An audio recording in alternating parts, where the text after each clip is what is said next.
Hello, my name is Marcus. I'm the compiler of a collection of therapy quotes entitled 1001 Windmills of the Mind, a collection of advanced self-help quotes taken from philosophical, the psychodynamic, or the psychoanalytic perspective, which long ago, as I understand, was written by some, perhaps many, as philosophical medicine and narrative medicine. Lately in this channel, we've been talking about a thing called family systems theory, whereby a child's identity is going to be formed for him based on the role he plays in the family system. But very often that role he plays plays a vital function for the parents.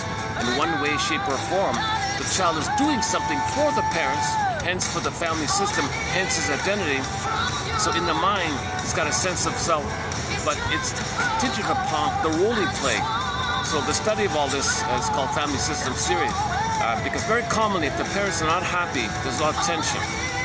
And if the kid comes on the scene, the parents might blow off steam on the kid. Unfortunately, if the parents have a lot of pain from their childhood, unknowingly, she has it, he has it, and they're fighting with each other, a little hostile collusion going on between the two, competing between the two. He wants her to provide the love that he can get, vice versa, not working, back and forth like that, passive-aggressive battle. The song by Carly Simon we played the other day. He's in the garage at night, dark, with a cigarette light. She's in the bedroom reading them fantasy magazines, kind of estranged like that. So they're not really happy like that. So a kid comes on the scene, and they can displace, they can disperse, they can release, they can draw off, draw away some tension if the kid plays a role. So the role can take a variety of theories here. Sometimes the kid keeps the parents together, or the kids make the parents happy, let's say, with the fantasy that the child will be a hero. He'll be a star. He'll be successful. So they'll support one kid and focus around that. And that gives them the fantasy that the kid is seen. If he's a star, they'll be seen. Now, if the parents feel seen, they think, the kid being seen, they think other people seeing the kid, they're being seen by others. That's their attempt to meet their primary needs met, their symbiotic needs met. So he didn't get his primary symbiotic needs met. She didn't get the primary symbiotic needs met. Okay, and the idea that if others look at you, it's kind of like, well, mother's looking at you. And if it doesn't work, it's not the proper connection. Babies need a stage of fusion, merging, symbiosis to fail. And if someone looks at you, you think maybe that's mother going to meet it, doesn't work, meet it, doesn't work, meet it, doesn't work. So they do it through the kid as a proxy. If kids being seen, are they being seen? Are they getting other stuff in the past? So this is the problem when the primary needs are not met. You keep looking for the primary. So the primary is called the oral pre-oedipal, the oneness time. Okay, solipsistic bubble, all of you said to see narc primary dependency. The baby needs to feel safe during that solipsistic bubble time to get out of it to secondary dependency. If the primary dependency, that means that he might still try to get it. So if he didn't get it, she didn't get it, but they both remind each other of the rejecting parents they married for the collusion to repeat the rejection. So she repeats the failure with him. He repeats the failure with her. That's why they married each other, to repeat. It's an armor, it's what they're familiar with, repetition, compulsion, hope to be better past. So there's a lot of tension doing this thing. They rust out, burn out, it's not fine wine, turns to sour milk. So a kid comes on and see, hey, they can get some relief here. They can get some relief here. Maybe if the kid is seen, they'll be seen. If the kid is a star, gets approval and awards and accolades, maybe the parents think vicariously through the child that they're being seen. So he's being seen, she's being seen, so he has to hope to get mother's love in the past. She has to hope to get mother's love in the past. If the child is seen, they feel seen. Things like that. So they get a little hope like that. It doesn't work, of course. So if in one model, when the second kid comes on the scene, they're disappointed. It doesn't work. Whether the kid's successful or not doesn't work. So when the second kid comes on the scene, commonly, they disperse their anger, their tension, the frustration, all built up frustration. So they don't want to know they feel like that they felt shame and unlovable, unworthy, rejected. So they want the kid, the second kid, to identify with that, make them believe and play the role of scapegoated kid. He's a failure, he's unhappy, he's naughty, whatever. And they feel that they don't have to face those things in themselves, so it's externalized, projected. So they coax, prod the child to play the role. Of course, the child plays the role. So that allows the mother to see the child in a devaluing way, rejecting way, hateful way, okay, because the mother identifies the aggressor and treats herself the way the mother treated her. Too much tension, so disperse on the child, feels better, tension release, and she might even have shadow for it, a little humor, a little delight, sneaky delight. When she shames the own child, she gets less tension. When she shames the child, disperses the tension out the child. Okay, the theory one theory about humor is tension release. If the mother shames herself, a lot of tension. As a child, all right, child, you play me, I'll shame you. That disperses the tension, diverts the tension away, and the sudden shift of less tension, she might laugh at that. So she needs the child to shame to feel better about herself. Because again and again, kid plays the role, stabilize part of the system. He might do the same thing. That kid will be naughty, he'll be scapegoated, he'll go out into the world as a failure, be a rebellion, doesn't matter. So that means the parents don't see those things in themselves. If the kid plays shame and hate, they don't feel those things in themselves. In one recent version of the scapegoat, oddly enough, if the parents are extremely, if they're both BPD and there are many kids in the family, one of the kids might direct their anger within the family. Usually it's outside like that. Okay, let's just stick to the basic one. So maybe a third kid comes on the scene, and the parents are really fed up with this. The star kid didn't heal them. The scapegoated kid didn't heal them. Man, oh man, now they're thinking they wish they could be free. So they have fantasies to be free. They can escape. They can't escape because they need each other to repeat the armoring they have. They don't know how to be alone. They don't know how to be on their own. They're trapped in this tar pit of repetition compulsion, of searching for love through the partner. It doesn't work. They need each other, but they can't love each other. It's a fantasy to get a better path. They need each other to maintain the fantasy of repeating the past to get mother's love, and the path doesn't work. So they're estranged like that. They're in love with the fantasy. They're not in love with each other, but they need each other to repeat the past. Okay, again, the tension dispersed on the first kid, dispersed on the second kid. That's a very common pattern, they said. One kid is like the golden one, do no wrong, it's the hope, and the other kid is all the anger, the shame one, so a good, bad kid like that. The third kid comes on to see one model, parents wish they could be free. The kid picks up on it. The kid identifies unconsciously that the parents wish they were free. So they kind of ignore this kid. They ignore the third kid out of indifference, or they wish they could be free. So the kid is kind of lost. How can they be free? How can that third kid be free to act out their parents' wish for freedom? They never got enough love to know himself to be free. So he's kind of lost, the third kid. Sometimes the fourth kid is the mascot, the humor kid, the clown kid, just makes jokes and people feel some tension release, like, physical humor, does funny things or whatever, does antics or something. So he found a role like that. And it goes on, there's different roles like that. Okay. Now, each of these kids playing a role, that's part of his identity. Okay, that's part of the identity. So later on, when you want to mourn your loss of not getting love, not being seen, mothers being soul blind, mothers using the kid, mothers exploiting the power to meet their needs, when you face all this, you got to face the role you play like that as well. And the allure of all of this, a lot of these roles, is that it keeps the family together. Kids feel important. Kids feel narcissistic pride. I kept the family together. I saved my parents. I saved the family. So all these kids playing the role. Now, okay, sidebar here. And test force clarifies it. If the kid is assigned a role, but that role doesn't mean the child has to give up his vital self, his true self, his core self, his budding beauty emerging. He can still learn about it and play the role and still keep the soul. It's okay. Then the role is compatible to himself. No problem. If the role the kid is assigned means he's got to sacrifice and give up his vital self to play the role, then that role is not compatible to himself. And there's a chasm. There's a trauma like that. So Tess Force, excellent author. We covered her work here. How are we doing here? Okay, I think in a few minutes I'll get the shade back here. How's the fan? Am I getting some breeze here? Okay, let's keep going here. Yeah, it's a hot day. Not too much of a breeze here today. Nice to be up back at the park here. Okay, let's continue here. So yeah, once again, Tess Force, she says, if the kid is assigned a role of being a hero, being a star, being a success, and he can do so via his vital self, his true self, that's okay. He's happy, the parents are happy, it's okay. But often the parents are too focused and they ignore the child's vital self because they're too in a panic to make this kid be a star. Go to the best school. Here's the best teacher. Do this. But I'm not interested. I don't care. You gotta get the top grades. And they kind of sacrifice themselves. Then they're in pain like that. So all these kids are in pain if the role they play means they gotta sacrifice their budding beauty, their emerging self, their vital self, their true self, who they be. Had they been loved, their embodiment, their emerging self, they're all suspended, all frozen. Okay, now the civilization, by the way, of the budding beauty is Sophia Loren in the film and the fairy tale of called Cinderella Italian style, Cinderella Italiano style, from a 1967 classic fantasy fairy tale film called More Than a Miracle, we discussed yesterday. So just, yeah, so I haven't seen the film, I only saw the trailer and read a little bit about it.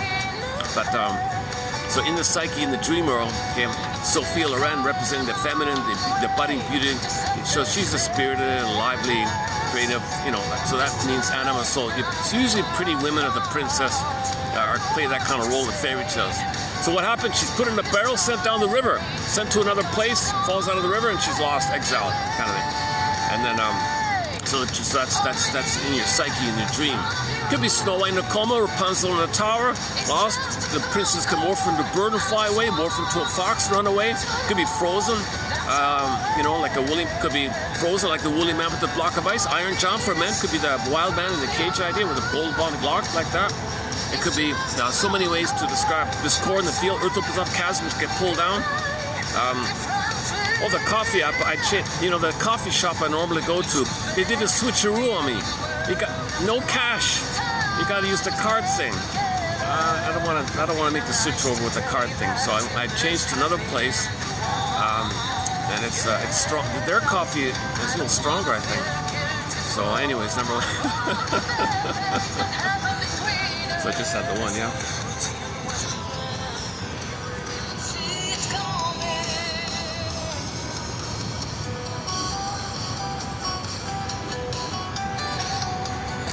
I'm looking forward to finally being able to see that film called More Than a Miracle with Sophia Loren and all that.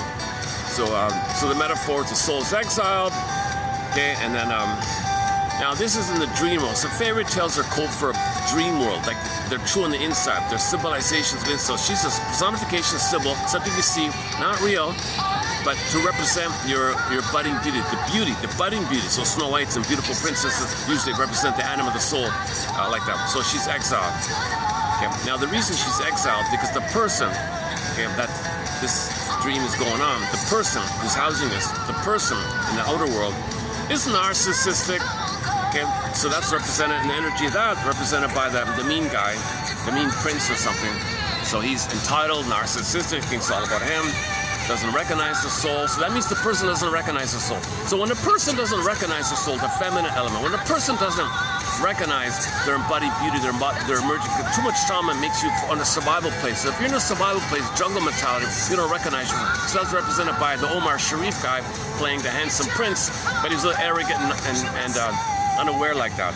He's just a symbol to represent the energy belonging to the psyche of any person, male or female. That fairy tale could be in a man or a woman, nothing to do with that. Okay? And then, so that means the person is traumatized. If a person in the regular world is traumatized with either or thinking, my greedy, your greed, eating up the planet as fast as we can, feeling entitled, don't care about the future, don't care about seventh generation, don't care, feel entitled. So the impulse to you feel like eat or be eaten mentality, jungle mentality. So this kind of knocked the table on them. This is a sign of trauma very, very early on, called pre-adulthood trauma, oral trauma, okay, trauma before 18 months, and where you didn't get the primary needs. The primary needs you are all about you. It is survival. The anxiety there is called annihilation anxiety, disintegration anxiety, persecutory, abandonment anxiety. You feel like you're going to be a goner anxiety. So you hold on to this bubble thing of narcissism, and you're angry to preserve it, called narcissistic injury, narcissistic rage. You're angry, so he's a bitter kind of guy. So now you have defensive manners to protect the narcissistic bubble. So usually the cynical and sarcastic, you're aggressive towards others as defense. You're always protecting this armor like that. So the energy of this thing going on with the person is symbolized by a character, the masculine character. So you can have any handsome prince for that kind of idea. So the fairy tale, you have these two characters separate, right? So see, they said Italian style because they wanted to emphasize, they used the emotionality of the Italian spirit to say, no. Sophia Loren said, the princess said, no, I'm not gonna return into the body. I'm not gonna animate the body and make the person feel real life. If the person's gonna attack me, I'm gonna be exiled. So the person, no, come on, soul, come back. No, you didn't change your attitude. When you lose your narcissism, Okay, when you enter infantile megalomania, your sense of entitlement, when you think you're king and a god like that. Oh, I just read a joke. What's the difference between, I just saw a joke, what's the difference between a shrink and God? God doesn't think he's a shrink. So what's the difference between God and a narcissist? Well, God doesn't think he's a narcissist. Well, so yeah. I kid you not, I just found it a few minutes. I'll read it later. I wrote it down, or I copied it. I'll read it out later. What's the difference between a narcissist and God? Well, God doesn't think he's a narcissist. That's it. It was poking fun at the shrink, but they can use it for any. All right. So this person with the fairy tale, this psyche, this inner journey, this inner next top twilight zone, inner journey. Okay, this primary orientation, myth and fairy tale world, like it's unconscious. So there's a whole dream world, like when you dream, that whole world when you're dreaming, right? So it's fairy tales and myths are this place. So in the fairy tale, we can make the inference that the person is still in a jungle mentality, personified by the narcissistic prince saying, "Come on, be my wife" or something. No, you're too narcissistic. You got to treat people like people. Like, so in the narcissist myth, right? He thinks center stage all about him. People should serve him. Things are things that should serve him. And he had an arrogant attitude. Women should serve me. No way, man. So Sophia was rebelling at him. No, go away. If you have that attitude, get out of here. I'm not going to return to the body with that attitude. So he had to learn. So the prince guy, so the person with the princess had to lose his narcissism, had to give up infantile megalomania. He had to understand he's in a solipsistic bubble, understand that he was traumatized, understand that he was armored, understand that he was traumatized that caused that. Okay, then he would give up hope to get mother's love in the past using this method. He had to consent and admit that mother did fail him, mother did betray him, and understand the mother, put her on the couch, analyze her, why that happened, mourning process, the death of your old way, the birth of new life. So when he gave up the narcissism, then they were married, then they got married. Okay, now when you're married, the rebirth motif, now you're born again, rebirth, virgin birth, now you're okay. Now the feminine comes back in the body, you feel animated, real, and alive like that. So now you're come to the feeling as the marriage. So in the fairy tale, when the princess and the prince get married, that moment they get married, okay, you're alive again. Okay, now in the intermediary process, in the Disney film Inside Out, they call it free association, riding the broccoli bowl. Okay, and other fairy tales, you got to go to the labyrinth. There's all these tasks you got to divide the seeds. There's something called emotional labor in these fairy tales. So there's different versions that this can take. So in this one here, in the Italian story, they had to do the washing the dishes scene. So she got a mountain high, a pile of dirty dishes. She got to wash it. So metaphors. Emotional hygiene, mental hygiene, emotional hygiene. So that means you got to face what's denied, shame, unacceptable, icky wall. You got to face it and then process it. Face it, process it. Okay, in the Snow White, okay, the dwarves would be miners. They were miners that go down and dig up the gem, bring up the gem. You befriend yourself and reclaim, find your lost treasure, aspects of yourself. Dark, dirty, so you got to clean it so it's shining. It's shining, you got to brush off the dirt. So the plates, you have to clean the plates. One plate was broken, so that's when she had to face the trauma. Oh my God, a plate here is broken. So then you mourn, you cry, you admit the trauma, you finally face your hurt, and then that's the healing. Mourning is the healing kind of thing. Now, I didn't see the film, so to be updated with that film. So anyways, so that's key motif. So the exiling of the soul, so Sophia Loren was in the barrel, went down the river. Okay, and then the washing machine, the washing contest scene. Apparently there was a I didn't see it, but apparently there's a flying monk. So the flying monk in the fairy tale was it's a personification of the energy that's trying to line things up, unite things, trying to process things, work things through. So in the psyche, you're trying to heal, link things up, make links, communicate. Things are going on, unconscious to conscious, unconscious, communicating, messenger idea, like Hermes idea kind of thing. So that's kind of going on in the psyche. So you had a flying monk to represent this kind of thing. Okay, so where are we here? Okay, so back to family systems here. So the child can play a role. So we discussed the hero, the scapegoat, the lost one, and the clown or the mascot. A variation of the hero is the hero has some kind of role, right? They might have some responsibility. They're parentified. They still got to take care of them. Another version, it's kind of new to me, called the golden child. This omnipotent pseudo-star. So they make one kid as the golden child, meaning he could do no wrong. He's a symbol of the blissful breast who could do no wrong. So one kid could do anything. He can make any. He was never punished, never could have no responsibility. So that's the golden one. So the parents have to fantasy this kid will mother them, be the symbolic prenatal trauma. That's actually really early on trauma. If the parent says you have no responsibility and you do no wrong, and then that kid will have a lot of problems, of course, if he's got to play that kind of role, right? So that's the golden one. So the golden one, the hero one, the scapegoat, where they're lost and angry on the outside. And another version, it rebounds in on a family, keep the system together. Okay, we mentioned the lost one, and then this mascot one. There's the doll, I think the doll one, like the trophy one, just to look good. It's similar to the hero one, just look good like that. I think he's got another one here. So it's coming up here. So stay tuned. So we'll add a little bit more about the family. So this video will add a little bit more about the family system theory.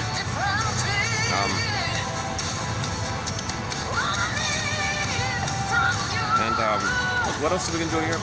It's a lighter. Actually, it's a lighter load here. It's a much lighter load here. So let's maybe pick up on something. Oh, okay. Let's do. Let me change it up here. So let me change things up here. Anyway, so let's do those fun ones for a minute here. So I just on the lighter side here. How did it go again? Do I have it here?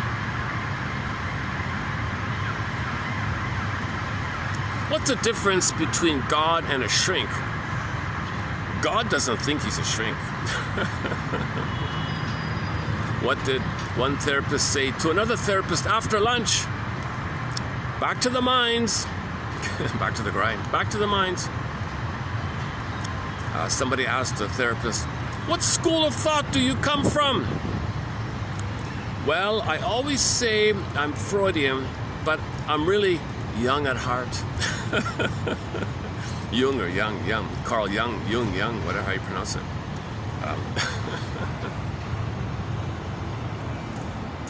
Okay, now under stress we can regress, and if you're really stressed and you want to insult somebody to make yourself feel better, if you are stressed and you regress to a narcissistic place and you want to feel better about yourself with the insult joke, put down joke.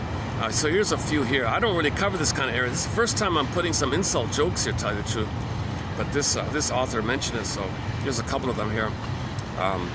Oh, that person. Oh, he's all telephone, no receiver. Oh, that guy there. Yeah, I don't know what's going on with him. He's one tree short of a hammock. He's all Teflon. Nothing sticks. A few buttons missing on his remote control. He's got a few buttons missing on his remote control. His driveway doesn't reach the road. That guy's got a few sandwiches short of a picnic. A few sandwiches short of a picnic. Oh, yeah, I like this one.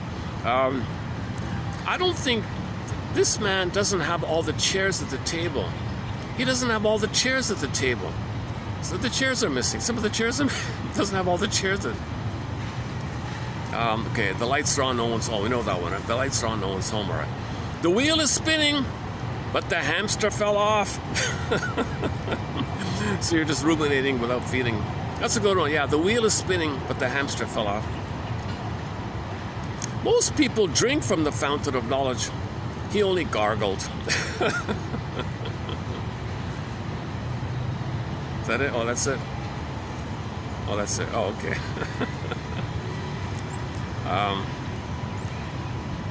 Oh, yeah, another one here. A psychologist. Okay, that's sort of a short story. A psychologist was walking along a Hawaiian beach when he kicked the bottle, poking up through the sand. Opening it, he was astonished to see a cloud of smoke and a genie smiling at him for your kindness. The genie said, I will grant you one wish. Oh, the psychologist paused. Oh, great. Well, thank you, genie. You know, I've always wanted a road from Hawaii to California. The genie grimaced and thought for a few minutes and said, I don't know, man, that's too much. I can't do that. Think of all the pilings needed to hold up the highway and how long they would have to be to reach the bottom of the ocean. Think of all that payment. You're asking too much. Okay, says the psychologist, not wanting to be too unreasonable. He says, well, in that case, genie, help me to understand my clients, my BPD clients, my narcissistic clients, my clients who feel so entitled. Okay, what makes them tick? Why are they like this? Why are my clients, plundering the planet for a quick buck? Why do they feel so entitled? The world owes them a living. What's going on with them? Why are they lack of empathy and lack of feeling for others? Why are they so cold like that? What's going on with them? Help me to understand this. That's my profession here. They're difficult to get along with. They frustrate me all the time. Please teach me, genie, to understand what makes them tick. The genie paused and then sighed. Did you want 2 or 4 lanes? Did you want 2 lanes or 4?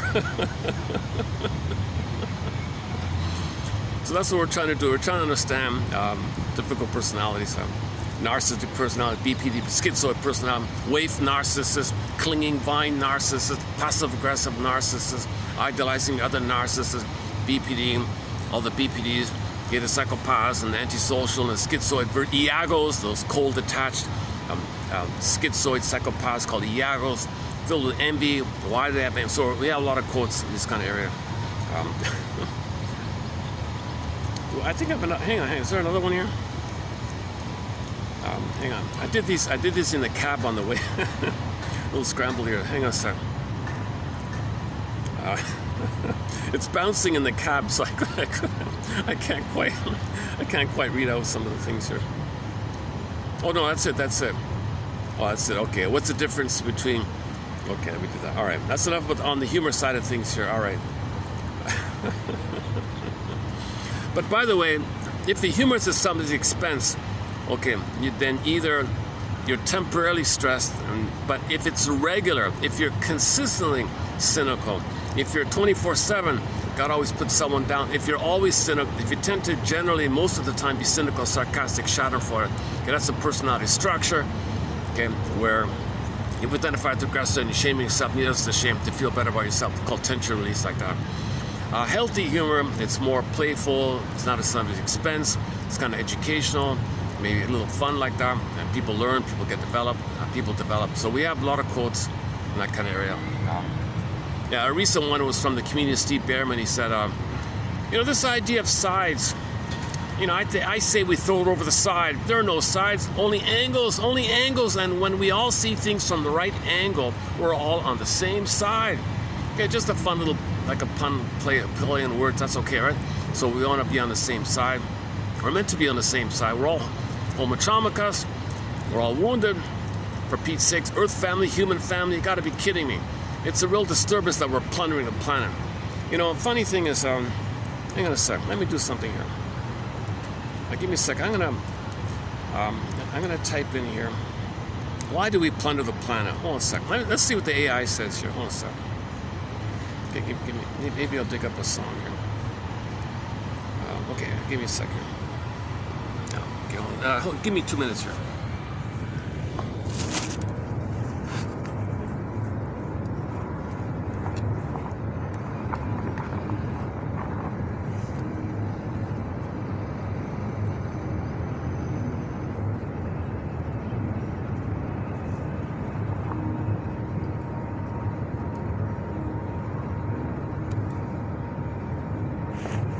Yeah, okay. Let me just see what this thing says here. I just typed in here, how would a shrink interpret why human beings are destroying the planet as fast as possible? Okay, a therapist would view the rapid consumption of the planet not as an inherent wish to destroy it, but a collision between ancient evolutionary wiring, unconscious defense mechanisms, and a modern culture that commodifies emotional fulfillment. Okay? Our brains evolved for survival, right? Securing food, and that's like in the moment kind of thing, right? Today, this wiring translates into hyperbolic discounting, where we consistently prioritize immediate tangible rewards over delayed abstract consequences. Okay, so if you're in a survival brain, you just want to survive now, no time, don't care about the future, no time, survive now. So you're greedy, survive now. Greedy, survive now. If you're traumatized, if the feeling self is frozen, okay, like Sophia Loren in the barrel down, okay, in the other island, and you're operating from the amygdala, fight or flight response, survival, lizard thinking, either immediate. So you only think about the immediate thing. You don't think about broader things. You don't think 7 generations like that. So that's part of it. So we're not supposed to be traumatized. So why are so many babies traumatized so early on? Well, one theory is somewhere between 5 and 10,000 years ago, we accidentally got a huge abundance of serotonin via our discoveries. Then we wanted more. To get more, village to pillage, traumatize the children in order to make them prejudiced, and prejudice is needed to pillage. So enter the slogan, so the most traumatized are very traumatized, okay, and the symbol, and they're one, baby and the mother are one. So, okay, it's a question mark here, I'm just still experimenting with this theory here. The baby and the mother are one. A symbol of mother is food. The first food for the baby is milk. Okay, now, if the bond is broken, the baby's removed, but he survived with food, milk, okay, then he identifies the aggressor. Okay, now no baby's gonna say I'm white, right? They'll say I'm milk. They'll say I'm white. They don't say I'm milk. They say I'm white. The language doesn't do it, right? So they say, oh, I'm white. No, you're not white. You're a human being with a shade of beige tone of skin. No, I'm white. No, you're not white. For Pete's sake, you're a human being with a shade of beige tone. But the unconscious not reasonable. The unconscious might say, no, I'm milk or white. I'm white. White is symbol of milk. Look, symbol of mother. I'm white. So you can't, because behind it there's like a vacuous phantom missing you, and it's in rage. I think the indigenous people call it this gobbling thing. Okay, play joy, hard joy, when rabbit is up to tricks, this monster that gobbles. So there's this kind of invisible you, undeveloped you, that's greedy and voracious, like a vampire. It's just insatiable. It's an oral greed, right? That's a visible thing behind you.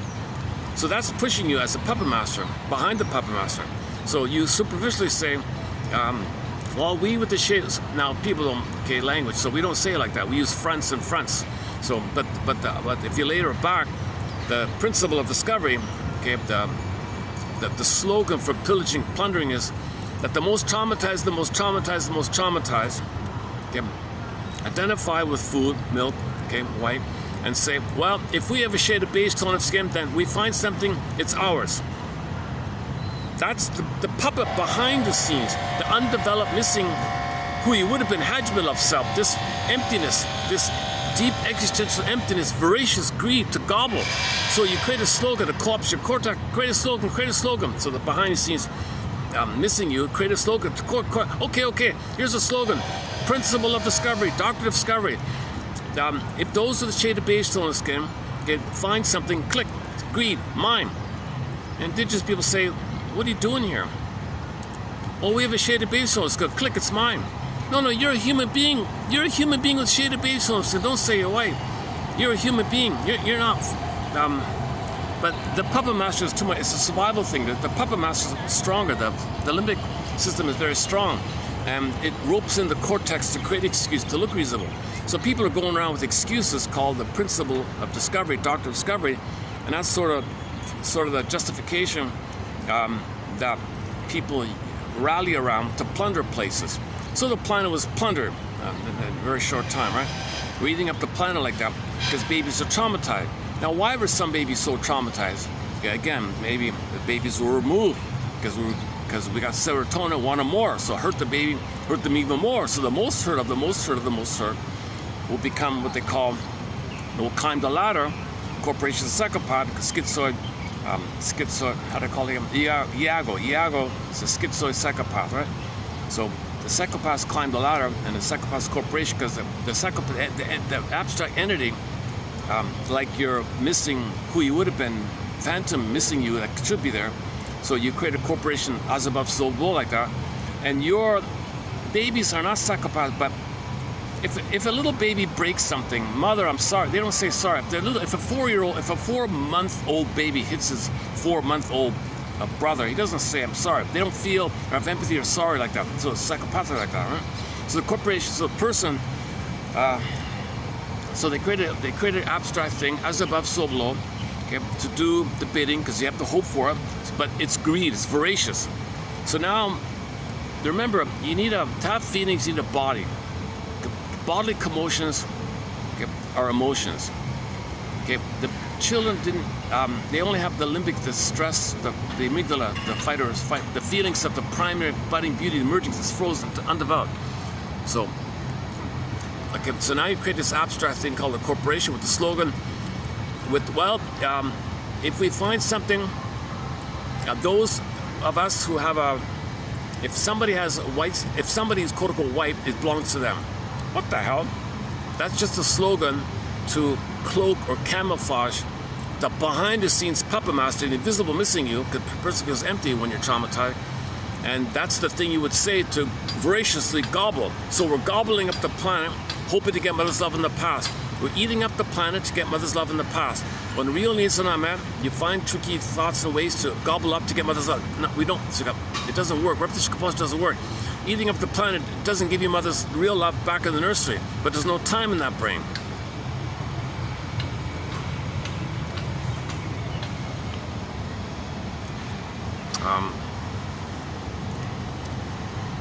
Okay, hang on a sec. Where are we? I bring this up this morning because just before coming out, I saw a photo of that new, what's his name? Stephen? Oh, what's it? Newcomb? Is that right?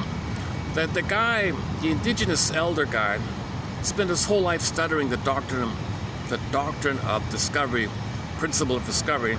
He spent his whole life studying this thing. So he dug up the old Latin, got it translated, and it says it right there that that people who have a shade of beige sort of skin that belongs to them. It's a little layered like that. It's kind of layered over it. Called we dominate. We're the dominators. So domination. He calls it the domination code or something. Well, the babies want to dominate the mother. They're angry. Come on, mother. Don't betray me. Don't abandon me. Don't put me on a scale. Don't put me away. I want to connect with you. So the fantasy, I want to dominate to control mother.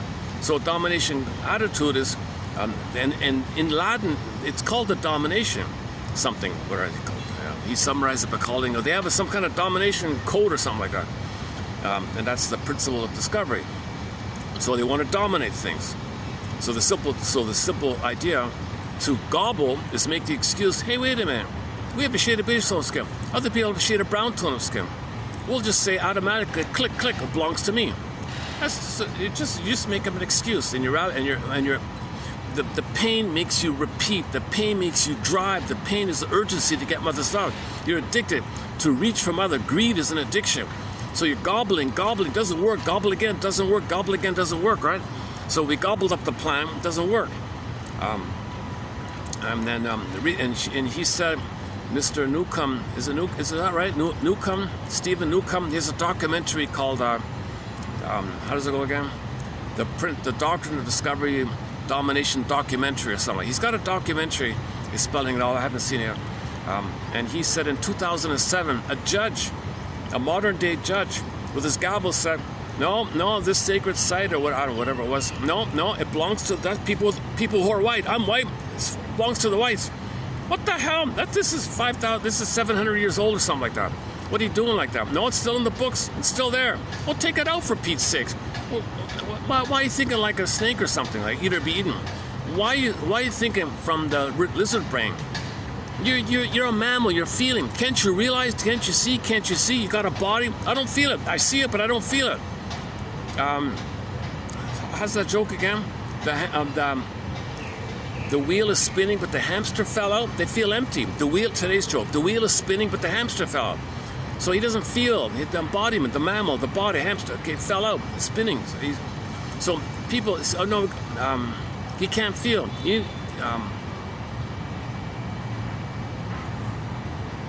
So he pointed that out in 2007. It's still going on, and I saw myself, an indigenous person, maybe I don't know, 5 years, I don't know, maybe 10 years ago, ask an officer of the plunder system, could you please remove this slogan? It's hurting us. We're suffering here. You treat us like we're not human. You put us in these. You treat us so badly. You think we're not human. So you put us in these cage-like things, and we're suffering. And you dump, and you want us to perish, and you're hurting us like this. Could you please stop it? No. It's on the books. Principal discovery.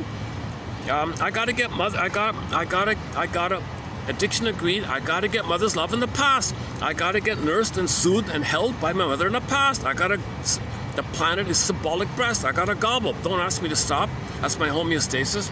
I'll feel anxiety if I stop. Oh, could you please feel a little human anxiety for the rest of it? No, I'm center stage all about. Okay, babies always think they're center stage like that. So I mention it because I saw. This topic is on my mind because this I saw that the daughter of that guy, Stephen Newcomb, the daughter's picking up the banter. No, there was a photo. Sorry, there was a photo. I saw a photo of the head of one of the heads of the plunder system, one of the front people. Religion is a tool of the plunder system, right? So I saw a photo of one of these head administrators of the plunder system, okay, and shake hands with the Stephen guy. So they love drawing energy from loving, caring people. They always siphon. So he's considered a feeling person, a lot of feelings, a lot of ethics, morality, like that. So they wanted to gobble him. So they invited him in to shake his hand, and he feels like. So he saw the photo like that, and he's trying, and it doesn't seem to work, right? He hopes the guy shaking hands with can feel some warmth, feel some connection. It doesn't work. You can't. I don't know. Anyway, I saw that photo, and I was kind of sad like that. So the people who plundered didn't apologize, give reparations, help. They said, "Oh, you want to say something to me? You fly over. You have to raise money to fly there to see me or something." And the daughter's doing the same thing. And then I saw the daughter is trying to raise money to present her father's film to people in the environment of the plunder system who treat it as emotional food, like a siphoning, like a cynical, like entertainment or something. Oh, indigenous people, you're upset. Oh, we feel you're scapegoated, and you express emotion. We can't express emotion. You express emotion. Okay? We impel our emotion. You show up emotion. We feel some tension release hearing your emotional display. Now you're calm and polite about it, so we can handle that. So she openly says, we feel hurt, and our people are hurt. Oh, you feel something. Oh, we don't feel. Oh, you feel. So there's a temporary tension release to have as a proxy of somebody who feels.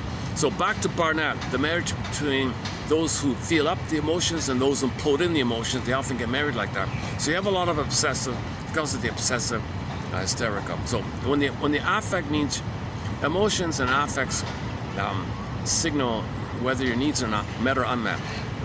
Needs met, you got the affect, right? Needs met, you feel pleasant, that's normal. Needs unmet, you feel the pain, shame, rage, all that. Now, if it pops up, it can lead to personality styles that are expressive. You got the healthy version, and in the unhealthy versions, you got the hysterics, impulsive acting out, or people who can healthily they communicate their feelings. Okay, so this daughter healthily expresses her feeling. My father studied this for 50 years, and you can see how we're hurting here, and we want to communicate this to you, and politely remind you that, we have an expression, indigenous people, all my relations, we're all cousins, we're all related, we're all human family, earth family. We're all one family here. We're a human. I raised money to fly here to remind you all my relations. We're human family. So and then isn't that nice? She communicates something. We impel our feelings, because a lot of people have a very rigid, hardcore rigid upbringing, and they impel it in, right? Become obsessive, become paranoid, depressed, obsessive, OCD, and can't think clearly in minutia, you know. So they this issue like that. Okay, play the, so on this topic we play the clip Gentle Warrior by Kayla Lynn Johnson. It opens up with a Mi'kmaq indigenous woman who writes poems. She says, you know, we're dying all, you're killing it, you know, we're doing all this to us, but, and you know, at the same time, we want to find a way to heal you, because otherwise you wouldn't hurt us like that. Oh, hang on a sec.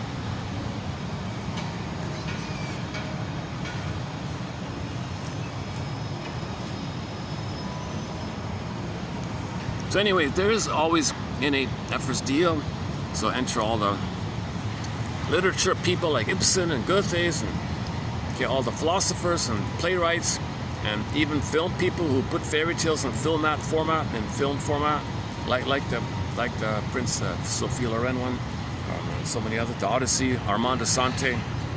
So the films are helpful like that too. And of course, the Twilight Zone's a key one. We discussed a lot of Twilight Zone here in this episode. Oh, well, what happened here? Oh, my phone's freaking out here. Okay, so you got interpretive literature. Okay, you've got all the poetry and the artists like that to make us conscious. Right? So this is part of the innate drive for healing. We're meant to heal. Nature wants us to heal, but we're wounded.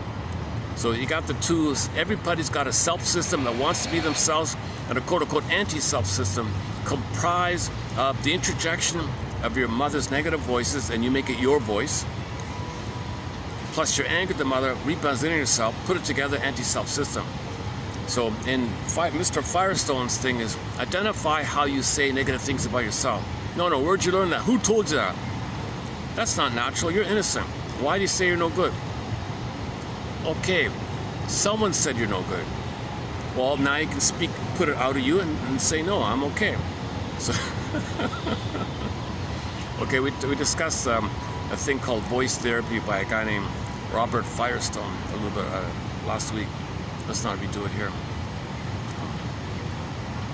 Theater of the Mind metaphor by Carl Menninger. Okay, your soul comes on stage, you're in the audience, you gotta thank your soul. Okay, dear past me letters. Okay, so scan your past life and write dear past me. So you gotta thank yourself for coping. Your unconscious wants this symptom because it's an armor, it protects something worse would happen. Consciously, you don't want it. It's too expensive to be neurotic, it's too expensive to live in the past. The present's still the past. Okay, oral fixation. Okay, you're repeating the rejection, repeating the failures. You're not living life, so you don't want that. But the unconscious, no, I want it because something worse will happen. So you got to check something. So Bruce Ecker, we talk about that, and so we add the labyrinth idea, the thread, and the sort of discrimination.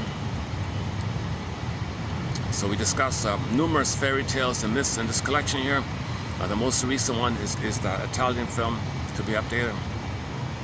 But you know. So yeah, let's continue here. So one of the reasons, okay, play the song by the singer Rick Emmett called Big Lie. We're eating up the planet as fast as we can. So in the song, it's everything's okay. I'm entitled to my immediate greed. I don't care about the effects on others. It's all about me. It's center stage. Don't worry about destroying the soil and the air and the water and the food. It doesn't matter. That's a big lie. That's a big lie. It does matter. No, it doesn't matter. Yes, it matters. Eating up the planet. We're eating up the planet as fast as we can. So what? No problem. That's a lie. It is a problem. So play the song Big Lie. We're eating up the planet as fast as we can. Once again, a good summary of the pillage and the plunder. A sort of the musical anthem of the plunder system is a song by a Canadian folk singer called Bruce Cockburn, who is an officer of the plunder system himself, ironically. But he has a song called Call It, okay, underscore. You can fill in the blank, whatever you want. Call it, fill in the blank. In 3.5 minutes, or whatever it is, under 4 minutes, he describes in one song, you can understand the whole pillage of the plunder system in one song. Look up the lyrics, the Bruce Cockburn song, Call It, okay, fill in the blank. Okay, it's right there. It's as simple, it's as clear as it can be. Okay, you can follow it up with stuff on YouTube about it. But anyway, that's like, I don't really discuss outer events specific. So I'm focused on the inside-out idea. You want the out to be better, you got to fix the inside. Okay, the out reflects the inside. The outer, the sociological outer is a reflection of the inner state. So you want the outer to be better, you got to heal the inside. Inside, it's an inside-out job. It's inside first, then the outer gets better. The out reflects the problems. The out reflects the problem. So, like, for example, you have a conflict within, right? Your anger attacks yourself. Inner conflict. You want to love, but your anger at the mother attacks yourself. Inner conflict. Your self system wants to be you, but your anti-self system, your anger at your mother attacking yourself, is anti-you. Internal saboteur, threat to yourself. Okay, internal fill in the blank. Self-sabotage. So you want to be yourself, at the same time your anger at the mother rebending is attacking yourself. Inner conflict. So if you don't know there's an inner conflict, you externalize it, manufacture outwardly someone on the outside as a threat, and fight with them thinking you're fighting with the thing inside. You're trying to crack within, but it doesn't work. Fantasizing that someone's a threat, just being, so in the plunder system, when they plunder, another trick of the plunder system, when you plunder a place, you just say they're a threat. Oh, people feel relief. They don't have to feel the threat with them. They can project, see it on the outside, and fight with the monster with them on the outside. Okay, so your anger in the dream world, mythology, dream world, your anger rebounding in. Okay, baby small size, mother's the giantess in the nursery, things are exaggerated, different logic. It ends up as a monster of the id. So you got in the fairy tale, okay, yeah, the soul, you're being attacked. So in the theater of the mind exercise, the baby came on stage with the armor, and the wicked queen is banging on him, kind of like a mother and a baby. Think of it like a mother and a baby, similar, just exaggerated. So anyways, you feel like there's a threat with them. Okay, play the song by the band Delirium. Can't you see, can't you see, can't you see? You are your own worst. Okay, the Pogo cartoon is with them. All this stuff, it's with them. Okay, so sometimes you externalize your inner conflict outwardly, thinking you're magically gonna correct the inner conflict. Nonsense. Okay. You got to face your inner conflict. It's an inside job. It's an inside job to face your inner conflict. Forgive your mother, then you won't. You understand her, then you won't express your anger, cry for love for her when you understand she couldn't do it and you didn't get it. Then you don't got to hate yourself anymore. Hating yourself is crying for mother's love. When you can stop for crying for mother's love, that's when you give up hope to get mother's love. When you hate yourself, you have the hope to get mother's love in the past. When you give up this hope, okay, then you don't have to hate yourself. Then the threat goes away. Then your self system blossoms. Okay, then you can be yourself. But in order to be yourself, in order to face this inner threat, you got to identify this inner threat is your cry for love to the mother. You hating yourself means you still want mother's love. Now, if you're not aware of that, this threat's going on with them. So in the plunder system, they say, oh, we want to plunder that place over there. Bing, bing, bing, they're a threat. Oh, okay. Now you see your inner threat outwardly and think you can fight outwardly, and you think you can heal the inner. Nonsense. It doesn't work like that. You can't heal having been hurt by your mother by blaming someone else. Okay, those other people are not your mother back in the nursery. You got to look. Michael Jackson, man in the mirror. You got to look in the mirror. Look within. You're looking for fault. Look in the mirror. It's within. It's all within. It's inside stuff. So this is part of the what the one guy calls the wising up. Reuben Fine calls it the age of self-knowledge, the age of awareness. Once we get more fully into the age of self-awareness, the age of insight or something, age of psychological awareness, then we can enter into a point where mothers don't hurt their daughters. When we get to a point where mothers don't hurt their daughters, those daughters grow up, they'll love their kids, boys and girls, then we can say we've entered into the age of Aquarius or Kumbaya like that, because mothers are hurting their daughters big time, and those daughters grow up, they hurt their sons, and those sons become aggressive like that as proxies for the mother. So this, the turnaround, I think, is when like Miss Hendrika Alberstadt says the turnaround will be, turn this love around and play the song by RTC, will be the moment mothers can feel and admit mother hurt them, and then when they have a daughter, they won't hurt the daughter. If the mothers don't know, if women don't know they were hurt by the mothers, they'll hurt their daughters. If mothers know they were hurt by the mothers, they won't hurt their daughters. That's the turnaround. When mothers can feel they were hurt by the mothers, at some point, mothers have to be angry at the mothers for what happened, and then forgive them, understand, then feel about it, then they won't hurt their daughter. That'll be the turnaround. When mothers start to love their daughters, it's really, it's a matriarchal thing. The men doing things are proxies for the women. It's a woman issue. It's inside out, feminine. Okay, woman's line is the wounded feminine leads to the distorted masculine. Every time I change my coffee, I feel a little extra. There must be some. What is it about changing coffee? It's a new extra caffeine angle or something. It's a new quality of caffeine or something. I feel a little, but if I take it a second time, it'll diminish, right? I bought it over there, yeah, at that place over there. Normal price, yeah.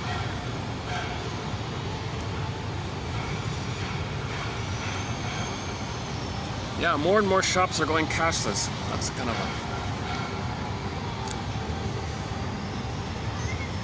a... Okay, let's go back to the AI thing here. So number one, part of the reason we're destroying the planet is if you're traumatized from the survival brain, you only care about the immediate satisfaction. Okay, play Kirsten Wilson's speech called Ooh My Soul. She has a line in there that says, gee, destroying the planet for short-term immediate gain, for just a now profit, destroying the grand planet for a quick buck? That's reasonable? If that's reasonable, please turn me into somebody who would never think of that. Please make me a moron, or such and such. Okay, it's an old speech from the 80s. We can play it later, maybe. We choose the immediate convenience of overconsumption because our ancient primitive brains, which is traumatized in birth trauma, relational trauma, interpersonal trauma, developmental trauma, strain trauma, betrayal trauma, ambient trauma, weaning trauma, etc. Okay, next one here. Oh, I'll lose it here. Yes, sir. The phone keeps skipping around on me. Just give me a second. Get it back here.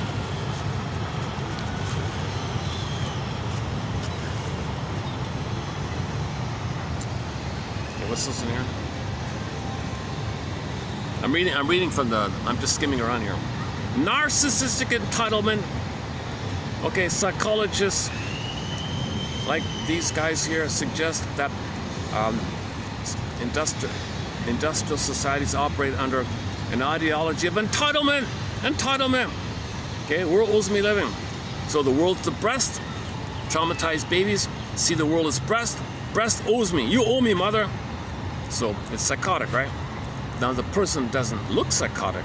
There's a cortex that makes things reasonable. Yes, you understand the world's the world, but you're using and twisting it for an unconscious agenda. The puppet master is running the show, right? This leads to the unconscious belief that humanity is above the laws of nature. So narcissists think they're above the laws of nature. Oh, nature doesn't apply. Oh, the nature. Oh, I'm a little god, right? Again, what's the difference between a narcissist and a god? God doesn't think he's a narcissist. Okay, that's a... Oh, that's our latest joke here, yeah? Okay, I gotta use that. I'll use that again. What's the difference between God and narcissist? God doesn't think he's a narcissist. Okay, so narcissists think they're gods. That comes from the point of view that babies in the uterus, they are center state. They're in a blissful oneness with everything. They have an infantile megalomania. They think they own everything. They think they're one with the womb environment, the one with the universe, the one with the mother. Up until 18 months, everything's them. They're in a solipsistic bubble, center state, everything serves them. It's a part of development. Babies come out too early. They need an extended womb. 4 to 5 months is the womb, expands to the world called world's my oyster. The breast first, and then the oyster world, symbolic breast, continue, then 18 months, then it dissipates. If trauma's before 18 months, okay, they feel entitled, narcissistic, all about them, all the negative, cynical stuff we talked about earlier. Number 3 here. A shrink would view consumption as a way to deal with emotional void. Yeah. So this is a chemistry thing. You're triggering the time in the. If you look for symbolic mother for a minute, you're reminded of mother. Okay, Alman and Paul have a book. They have a book called Narcissus in Wonderland. When you get material, greed, money, food, cigarettes, promiscuity, okay, material, money, greed, okay, buy, take what. Okay, that triggers as symbolic mother the memory of when you had mother. Then you get the chemistry of when you had mother above the pain you're feeling. But they call it an ATM. It's addictive. And anything you do that takes away the pain is considered addictive. Yesterday's that point. Oh, my fan is gone. Oh, I'm going to start to sweat here. Oh, you're going to see me pouring in sweat here soon. It's 40 here with the heat thing. Got no breeze, no fan. Oh my God. Okay, I'm sweating around. Oh my goodness, hang on a sec. Okay, focus on the quotes, the content. I don't mean to make this too... Okay, when people feel disconnected, stressed, or unhappy, modern advertising exploits these vulnerabilities by promoting defensive needs, false needs. Okay, feel better for the moment needs. Okay, we consume as a pacifier, using material wealth to temporarily soothe underlying feelings of emptiness, annihilation anxiety, disintegration anxiety. So where's the cookie? Where's mother? Where's the pacifier idea? All right, numbing, denial, and disavowal. Next one here. Many people experience a psychological state of disavowal, a term of denial where we know intellectually that it's not right to destroy the planet, but we deny it anyways. But we act as if we don't know. So we know, but we act like we don't know. Okay. Disavowal. So you know, but you pretend you don't know. We know destroying the soil, okay, the nutrients in the soil, okay, polluting the water and the air. We know it's about killing the bees, pesticides. We know we're hurting our food supply. Well, in the plunder system, when you plunder a place, you wreck the food. Like the indigenous, they murdered all the buffalo, and that lady, what's her name? Miss Plenty Coops, something like that. She said, you know, when they murdered the millions of buffalo, we're so connected with the lifestyle of the land and the buffalo. A part of us died. Our spirit was broken when they killed all the buffalo, and we never recovered, she said. And that's what we plundered. Well, of course, we have a shade of beige tone of skin. You have a shade of brown tone of skin. So first we'll get rid of your food and you'll suffer, and that's how we plunder the place. Can you believe it? So check out Stephen Newcomb's documentary called Principle, Doctrine of Discovery. So sad, so sad. Many people experience a psychological state of disavowal, okay, i.e. a form of denial, where we know intellectually that destroying the planet for a quick buck is not right, but we pretend that we don't know. We're lying to ourselves. Play the song Lying to Ourselves by David Cassidy. We mentally distance ourselves from the destruction. Relying on cognitive dissonance. We always hear that, right? And rationalization. Rationalization. You have a shade of beige tone of skin. You have a shade of brown tone of skin. What's that got to do with anything? Well, I have identified with mother. Mother's milk. Milk is white. And behind me is, I didn't get mother's lap, so I got a gobble. Holy, you're psychotic. They don't look psychotic. But what we're doing is psychotic. Eating up the planet, destroying our home is a psychotic thing to do. You know. We're meant to cooperate. Go back to the feminine principle, the feminine place. Okay. So, I saw a poster of an igloo, the Inuit people in the igloo, in the ice house, right? The igloo. They got the fire there and all that, and they got an elder, and he was teaching about things about harmony with the environment, nature, storytelling skills, hunting skills, and cooperative communication, keeping your feelings, harmony with each other. It was all feeling based. We had a feeling based place for 200,000 years, but roughly 10,000 years ago the accident took place. So we kind of went off course a little bit, and we got to go back, return to ourselves. So in a way, you could describe it in a way like the fairy tale. Our soul was exiled, want to get it back. Now we're trying to get it back, right?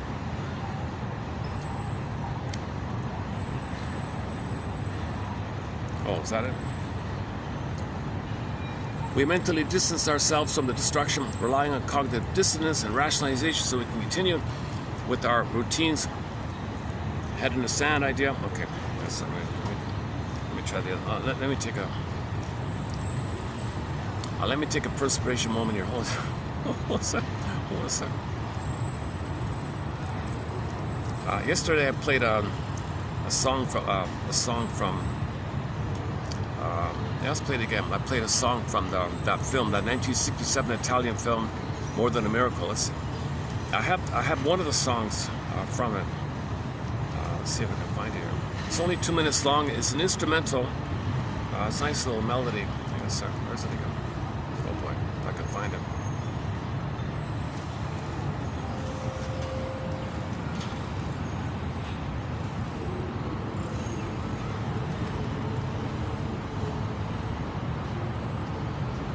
Oh, here we go. Oh, tema del principle. All right, here we go.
Yeah, that daughter, that's Stephen Newcomb's daughter, named Blue Sky. She calls herself Blue Sky, Shauna Blue Sky. She said, instead of the domination mode of plundering the planet for a quick buck, let's return to the feminine principle, where each person gets in touch with their vital self, their core self, their sensitive self, their real self, their body, and everybody does that. And then we're okay. Once you get your feeling, your ethics, morality are there. You're not empty. So get in touch with it. So we have hundreds of therapy models that move towards this direction, right? Okay.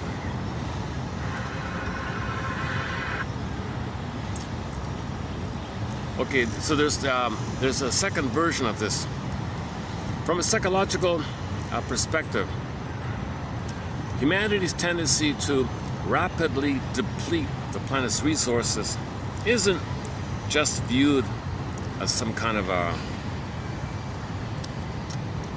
it's a symptom. It's a symptom. Destroying the planet is a symptom of deep-seated psychological defense mechanisms. Okay. Okay, same idea. So for the vast majority of human history, okay, our brains evolved. So before we were before we became hominids, right? Before the cortex, we have a cortex, Homo sapien. Before that, we were Homo bodoensis, one theory. And we were another hominid than before that, right? So for most of mammal, animal, it's just survival, like jungle, right? But 200,000 years ago, one of the hominids, us, grew the cortex, we became Homo sapien. But before that, you've got millions and millions of years of the brainstem. The brainstem is just immediate survival. Any animal just thinks about eating for the moment, eating for the moment. They don't understand time. We're the only ones that understand time. We understand time, so we can have harmony with the world like that. So that's the issue. We are the only ones that are aware of ourselves and understand time. There is time. The stray cat doesn't understand time. It just impulsively has the routines and wants to look for the fish. So that's part of it, right? We have this ancient brain, and we're not meant to live from that kind of place. Babyhood trauma puts us there. So people say that are coming from the babyhood trauma. Yeah, she quoted a book. She said she has a book on her bookshelf called Columbus and Other Cannibal, the Conquistadors and Other Cannibal. The invaders are the cannibals, right? This thing about the cannibal calling it, it's projection. Gobbling up is a cannibalistic thing. So what's going on is in your brain, you have a vampire squid image attacking you, siphoning you. That's your oral rage. Okay, you identify with it, transfer yourself onto the planet, identify with your rage to your mother crying for love and gobbling up the planet. So this is a metaphor that we're gobbling. Okay, no one's eating it. There's nothing like that, right? But the idea of sacrifice just means when a child plays a role, he sacrifices his vital self to play the parents. This idea, and then the scapegoating idea. In family systems theory, kid is scapegoat, and then throughout history, it's scapegoat, neurotic. If a woman is neurotic, they call her witch, and all these old stories like that, or so the most damaged or the infirm or those kind of things, right? Same thing in a family. If a family has 5 kids, and the parents say, who are we going to scapegoat? Who are we going to make dysfunctional and neurotic and a mess? We don't need them to do anything. We just want them to be a mess. Or they'll pick the weakest one, the one who has the less skills for the family. The other kids can bring home, can do stuff. That kid seems to so scapegoat him. Same idea. And that kid doesn't do anything. His only role is to be a mess. So the parents feel better about them. They don't have to face the mess with him. They don't have to face the helplessness with him. They have to face that they're a failure, wounded, shame, unlovable with him. Make the kid like that. Oh.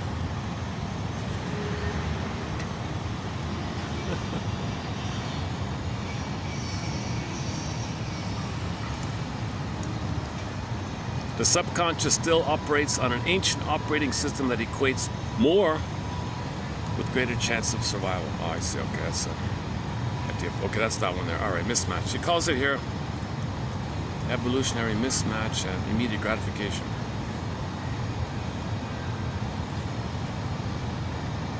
Okay, number 2 here. Okay, anxiety. Oh, look at that. Oh my goodness, they're using Firestone's phrase.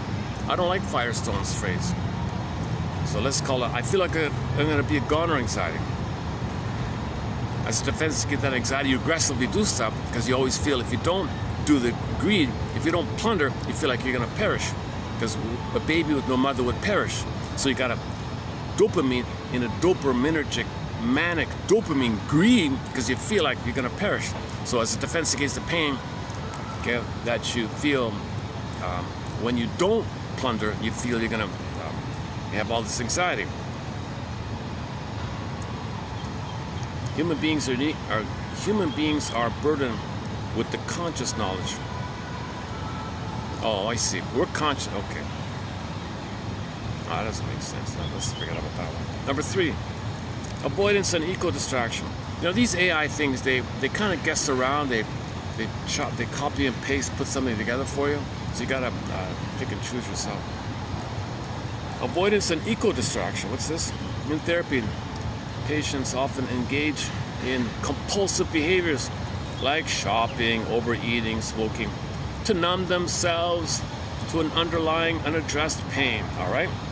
On a global scale, hyperconsumption can be interpreted as a collective displacement activity. Facing the reality of ecological crises induces anxiety and guilt. And what do you do when you feel pain and guilt? You do more. But doing more creates guilt, so you do more to get away from the guilt. Negative loops that we're destroying the planet. Yesterday's topic as well. Rather than feeling that overwhelming discomfort, humanity collectively self-medicates by continuing the very behavior that causes the anxiety, using the dopamine hits as of material consumption to temporarily soothe our existential dread. All right. Splitting psychological denial. Psychoanalysts emphasize the defense mechanism of splitting, where the mind separates things into either or. Only babies do that briefly. They're not meant to live with that all the time. They're meant to have the third side of the coin, both add perspective. We treat the earth as an infinite, omnipotent good mother who will always provide and never punish, while everything split off and ignoring the bad reality of degradation and waste. This allows humanity to live in a state of disavowal, knowing the planet is dying, yet acting as if it doesn't. Now, okay, look at that. So you know eating up the planet, and so the mother's all giving, nurturing, should provide. Fail, keep doing it. Come on, mother, come on, mother, come on, mother. But you know what hurtful? The so-called cognitive dissonance means you know you're destroying the planet, but I deny that I know, but I don't want to know, so because I got the greater issue. Come on, I got to get out of the pain. The illusion.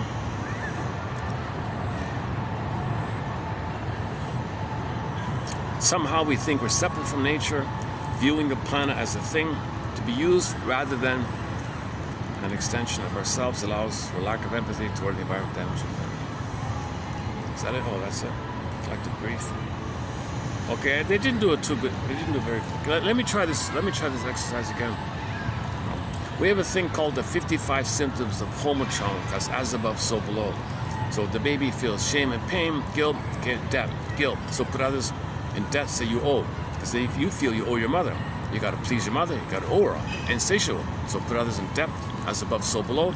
So now they hand over because they feel debt, guilt. You feel pain, guilt, debt. You owe the mother. So you say, others, you owe, give me. That's gobbling, because mother's gobbling you. So we're doing to the planet and others what mother did to us unknowingly. And that's what happened to her. Passes down. Now, that again, when the mother knows she's hurt, then she'll love the baby. Then we enter into the feminine principle. But if we don't enter into the feminine principle, then we're in the domination thing of eat or be eaten mentality. Eat or be eaten is a sign of trauma, but we weren't like this. For 150,000 years, the feminine was the natural state of affairs because mothers would instinctively hold their babies, nurse their babies, lotus birth, leave the cord, leave the placenta, put the baby on the bosom, let them suckle and nurse, skin to skin. No, don't wash away the hormones. Hold the baby safely. The baby doesn't crawl on the ground before 4 to 5 months. Only 4 to 5 months does he touch the ground. For 4 to 5 months, he's skin to skin the whole time, 24/7. Sleeps on the baby, sleeps on the belly, sleeps by the bosom. Nurse with it, baby lap. He's got to have that cocoon. He's got to have that continuous womb-like thing, social interpersonal. Mothers instinctively knew that, but mother's instinct is violated. Okay, mothers die their instinct. When you remove the baby, they're in pain, crush the instinct. The other one by Ronald Goldman is this barbaric thing where they put the baby in a torture board. He's bleeding and screaming for 20 minutes, even if he's not openly screaming. He's screaming on the inside with this barbaric, which should stop immediately. Unless there's a water issue. Anyways, Ronald Goldman, he's a medical doctor. He spells it all out there. It's on YouTube. Look up Ronald Goldman. It's called Circumcision, the Hidden Trauma. He spells it out there. But that'll break the bond. That'll break the bond. Okay, the amygdala will pop up, either or, break the bond, survival jungle, and that's done on purpose to plunder, to create flying monkeys to plunder. So this is part of the plundering. Hurt the babies, then they plunder. To plunder and eat flying monkeys. So that's how one way to create. I'm guessing that's how one way it works. So we got to stop this nonsense. Something like 1 out of 3 men, sorry, 1 out of 4, 1 out of 5 men on the planet get this barbaric thing. That's just stop.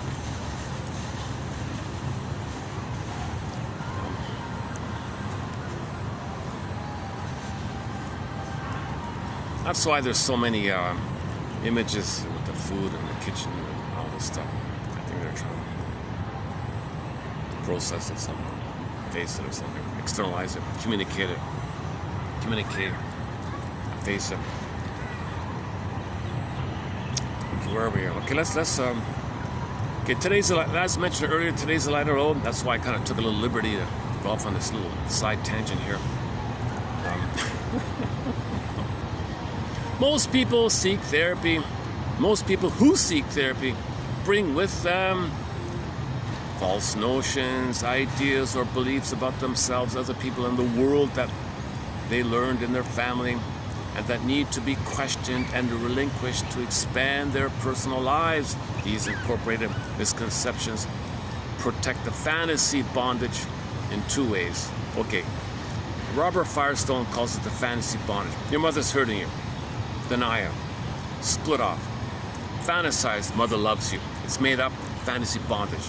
So to whatever degree mother does love you, that supports the self-system. Then you fantasize, it's all perfect as the fantasy bond. That's okay in the beginning, but it becomes a bondage because if you spend your whole life, okay, cigarette to cigarette, parent to parent, drink to drink, mother to mother, mother to mother, you're always infantilizing. You stay in an infantilizing process for always looking for symbolic mother in the fantasy bond that some similar mother can be mother's love in the past so you can resume development. So looking for recreating, repeating, reliving the past again and again to get up to it's dysfunctional. Yes, so every neurotic is a music enthusiast, but he only has 145. He carries it with him everywhere he goes. Every time he sees a turntable, he runs to it and reels off his only tune, meaning he's going to relive the past. That was created in the past, present, relives the past. Okay, next situation, reels off the past to the present's reliving of the past, replay it. Only one song. He only has one song. He can't enjoy new things. To enjoy something new would break him out of the armor and the anxiety would come up. Defense against anxiety would turn the armor. So a lot of people recreate the past. They marry to recreate the past. They choose people to recreate the past. They don't want something new. They want the old thing. So cool. Today he calls it the homeostasis idea. Yeah, that's a new one here about this idea of the homeostasis. Your dysfunction is familiar. It means the painful familiar. It's a kind of painful homeostasis. But that's all you. Okay, hang on. Let's go back to this here. Fantasy bond. Yeah, Mr. Firestone has a thing called fantasy. He means bondage. He means when he's very confusing with his terms. When he says fantasy bond, babies create a bond. That's okay in the beginning. Mother loves me. Mother's amazing. She loves me. No, she's not hurting me. That's something else. My anger at her attacking me. That's something else. Split off. Okay, that's your inner threat, inner saboteur. Split off. You deny it. You keep it separate. You keep either or. It's separate. You don't want to contaminate. You don't want to believe mother's hurting mother. Mother must love you. You got to make it up if you have to. Delusion. Okay, the guy in the desert sees water. You got to make it up. It's a fantasy bond. It's addictive. You're dependent on it, and then you look for symbols to perpetuate it. Symbolic, food, cookies, money, promiscuity, material, greed, gobbling up the planet. Symbolic. So that's a fantasy bondage. You're bonded to that. What he means by fantasy bondage, he means fantasy bondage. So when the people say emancipate yourself from mental slavery, you got to emancipate yourself from this mental bondage. It means the fantasy bond, the bond. So this is called growing up. You got to give it up. Okay, I get it. Mother didn't love me. She was impaired. I'm sad about it. You'll face some of that anxiety, but you know you're in the present. You can do it. Yes, there'll be a shaking quality to it. You'll feel the anxiety in the body because when you're reminded of old fears, that fear, you're going to live it again. It comes through in the body called anxiety, but you got to maintain your present attitude that you're in the present. You're in the present. Hold on. You're in the present. Yes, you might feel stuff that you're in the present. Now, that's the idea. So you got to build this sense of time. You got to build this quality of time. It's hard to do so. That's what all these quotes are about, to build a sense of time, the time element. You got to focus the now. It's not the past, but we always unconscious thinks there's no time. If the unconscious runs your life, you don't understand time other than the material of how to pay the bills and drive a car. You only understand time in that sense. But emotionally speaking, from what you need, the way you relate, what you want, what you're trying to go, what you're after, your motivation, that's from a timeless place. You want the oneness. You want the symbiosis. If you get the symbiosis, you think you can develop and have your budding beauty, your emerging self. Sophia Loren comes back. Everybody's looking for Sophia Loren. Everybody's looking for their soul, their Snow White, their Rapunzel, okay, their inner princess. Okay, for men and women, or for women you can say inner prince, doesn't matter. Actually, for women it's still the inner princess. To tell you the truth. Anyways, it's from every man and woman has a soul, and the soul is the princess.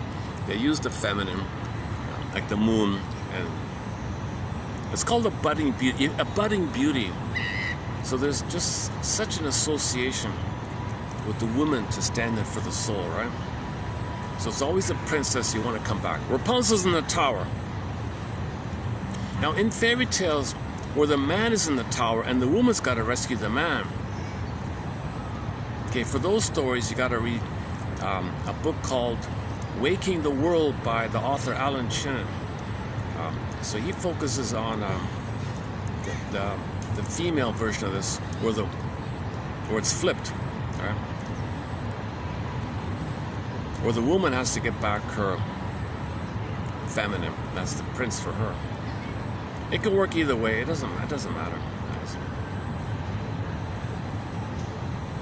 It makes sense in the storytelling because you gotta have, like the famous metaphor, the bird has two wings, okay, feminine and masculine. The bird can't fly with one wing. If you only got the masculine, okay, the bird crash. If you only got the feminine, the bird crash. You gotta have both wings to called balanced. You gotta have the two wings to fly. Okay, so you gotta have the feminine and masculine. If there's an imbalance, there's a problem called dysfunction living in the past, crash living in the past. You gotta get the two wings. So you need the two feminine and masculine. Okay, so think about the yin and yang symbol. Okay, the moon and the sun, yin and yang. Okay, so that's like the night and the day. Okay, feminine, masculine. Feminine, masculine. You're doing from the feeling, inside out. So yin and yang, we could say inside out. Think about the phrase inside out. The inside is the feminine, the moon, beingness, the embodiment, the soul, and yin, the inside. And then the out can be proper and can fly because your out can come from the in. You need the in to do the out, and that's the inside out, the yin and yang. So think about the bird and the two wings being the yin and yang, or the third side of the coin holds the other two sides. So that's an image of wholeness, a metaphor for like completeness. But in trauma, things are fragmented, right? You're feeling self, pin in the collar, okay, and then you're operating from the survival one. So in trauma, the pin goes on the collar, the emotional body goes flat, called flat affect. In ancient times, it's called alexia, no feelings for your words. Nowadays, people say alexithymia, no words for your feelings. Dysfunctional feeling system, fear of feelings. Okay, affect phobia, fear of your feelings. It's the quality of these feelings that determines the quality of our life. So, with every extent that we feel, these primary feelings. From the I and the primary feelings, you got pleasure, you got sadness, you can mourn. If you can't mourn, okay, complicated grief, inability to mourn, prolonged grief, complex bereavement disorder, melancholy, you're stuck in the past, you're sad, pressed down, manic, as a defense against inability. So you want to mourning's a natural response because you have a lot of emotional investment in somebody, that person. Divorce, you got to admit it, you feel sad, they release, you're going to be okay. But you have an I feel okay, I felt the loss. There's an I there needed to say I felt the loss. You need the I there to say I felt the loss. No I, you can't say I felt the loss. You can't mourn without I. And splitting precludes mourning. Splitting precludes this sense of I. So you got the splitting is due to trauma, if either or. So you got to update the either or by forgiveness. Then you get the both and then you can mourn. Grief is the Robert Bly's story. Again, Robert Bly, soul's in a cage, need the key, key's under mother's pillow. The key being under mother's pillow is code for mother unconsciously used the child to meet her needs, so the soul went into the cage and it's locked. To get the key, to get your soul back, you need the key. Where's the key? Under mother's pillow, i.e. you recognize mother used you. She won't voluntarily tell you, you gotta grab the key. You gotta put it on the couch, understand it, and get the key, and your soul comes back. And then you can. And when you fly, and another person flies, okay, then the relationships are mutual, person to person, called secondary dependence. And now you got the we, and you do something for the we, and both eyes are supported. And the both eyes are supported with the we. That's roots and wings marriage, and so they can stay together and grow together. And those marriages become like fine wine. They get better and better because they grow together. They're more intimate together, more freer together, more intimate together. They can share together, and they're freer together, liberated together. More feelings come. It's a positive feedback loop. So those marriages get better and better. Fine wine. But without that, with the primary stuff, unresolved, unconscious, repetition, compulsion, sour milk, rust out, this kid's scapegoat, they're dysfunctional, passing down, eating up the planet.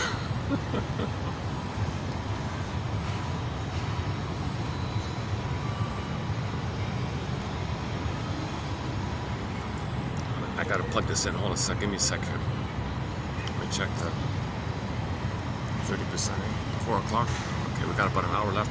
I've only got 2 hours and 50 minutes of storage on my phone. So. Yeah, we'll be finished within an hour. Yeah, works out okay. Okay, we finished with this one here. Those people who seek therapy bring with them false notions, ideas, or beliefs about themselves, other people in the world that they learned in their family, and the need to be questioned and relinquished to expand their personal lives. These incorporated. So this is called introjection. Introjection means on the outside, mother's on the outside. If she says stuff to you, and then you say that stuff to yourself, that's called introjection. Now you're saying it to yourself. Whether it treats you in a certain way, and then you treat yourself like that, it's called introjection, incorporation. That's the connection, that's the tie, it's what you learn, conditioning, it's your attachment needs, and you're hoping to get the oneness. But it's hurtful But you got to get the oneness. The more she hurts you, the more you're tied there. Now you're stuck in the target of hating yourself, hoping to manage this pain, and you can't get out of it because you never got mother's love, so now you're dysfunctional like that. So you got to face this inner voice.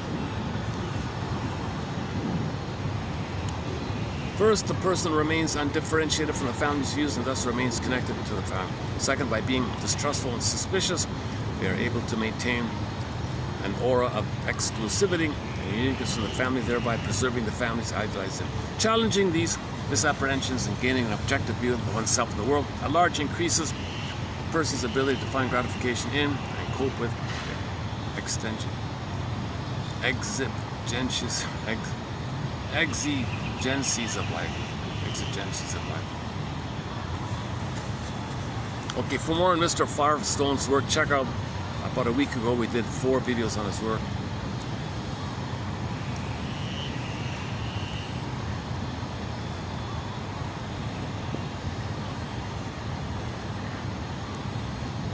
So he's not a shrink, he's a PhD guy, and he's mostly doing a self-help thing, where you identify the negative things you're saying about yourself. I say to myself, I'm no good. No, stop. Imagine in front of you there's a chair, your mother's there, and imagine she's saying you're no good. Okay, and then speak back to that. At least recognize for yourself that you're okay. Somebody told you you're no good. You internalize it for the connection. Now you can update things and tell her to back off. So you can be angry at her for that. There's a justified need to put a boundary to the mother. The mother has a boundary violation because she's looking for symbiosis. She's gobbling up. She's doing a gobbling thing. The mother's doing an oral gobbling thing. The mother's kind of in your mind to yourself. And then we plunder the planet. So mothers have to have the oral needs met from their mothers. If mothers shame their daughters, thinking they're trying to get oral needs met through the shamed daughter, then that daughter will do the same thing to their daughter and sons, and then it passes on. So again, I think she's right.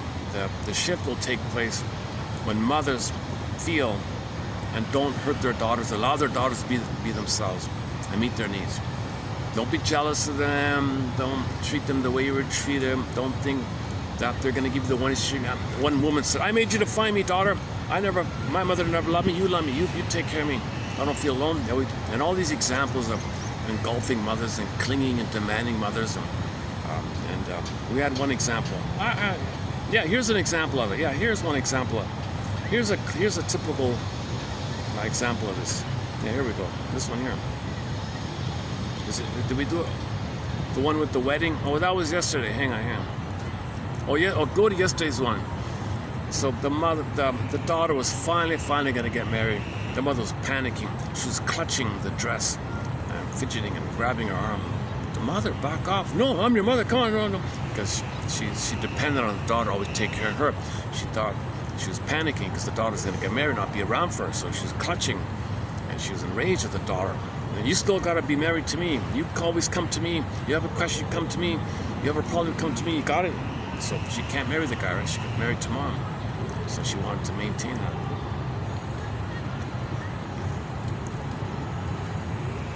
Mothers, neurotic mothers, are notorious for their martyred agonies, their self-pitying, dramatic displays, their exploitation of the theme of sacrifice.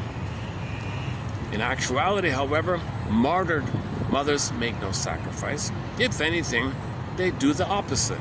They exploit their children. They exact an emotional sacrifice. They press upon their children with their imagined wounds, with constant reminders of all they have done for them. Neurotic children take this maternal display seriously. They are mowed down by guilt and seek penance in proprietary behavior. They attempt in a futile way to make up to their mothers for the presumed sacrifice. Such patterns of neurotic interaction bind the child to the mother, deform the quality of togetherness, and sharply restrict the range of development toward a mature autonomy. The relevance of this trend for the unfolding of a competent homeostasis of personality is self-evident. Homeostasis means the preservation of a certain center of self. Your certain center of self. I gotta please the mother. She said she sacrificed herself for me. She gave up her career to raise me. I owe her. She said she gave me life and I owe her. Oh my God. All this. Virginia Satir, you can see her on YouTube, pleading, mothers in the audience, please, please do me a favor. Stop saying to your children that you gave them life. This phrase, you know, that's a guilt trip. A lot of mothers use guilt as a power thing. And then they feel guilty for doing that, then they do it again. Is that right? Some families essentially organize their emotional life or part of it around a family idol, family troublemaker, or a scapegoat. Family pet. Is that a role kids can play, the family pet, the family mascot? I guess that's another role the kid can play, right? The family mascot. Well, that's the clown one, the family pet, yeah, okay. The troublemaker. Some versions is the scapegoat of kids meant to be naughty on the outer world to express the anger for the parents. They love it. They love it. If the kid's making trouble on the outer world, the parents really love. Oh, I feel relief. Oh, good, way to go, kid. Because they can't express anger. The kid expresses anger and acts it out for them. They feel released. That's another one.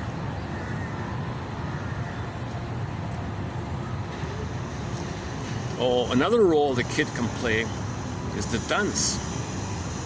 The dunce. The mother doesn't want to feel like a dunce. The father doesn't want to feel like a dunce. Or you play the dunce. Aha, I feel better. That's a new one, the dunce one. Okay, another one. Okay, the either or. Okay, ugly duckling. Yeah. Ugly duckling, doll baby. All these versions of it. All right. Little Miss Sunshine and the Family Killjoy. Oh, the Family Killjoy. Okay. The Little Miss Sunshine.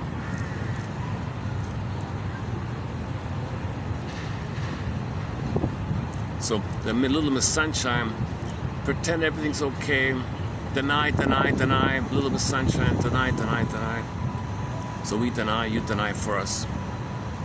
But our anger, okay, you express anger, you wreck things because we're miserable. We can't wreck us, you do the wrecking. So kids act out disowned traits of the parents. Put it that way. When kids are there to play something about the parents that the parents don't want to know, the kid can't be himself if he's too busy playing out something for the family. So parents are meant to know themselves, and they don't need to use the kids. Then kids can be free to be themselves. Kids have a chance to know themselves.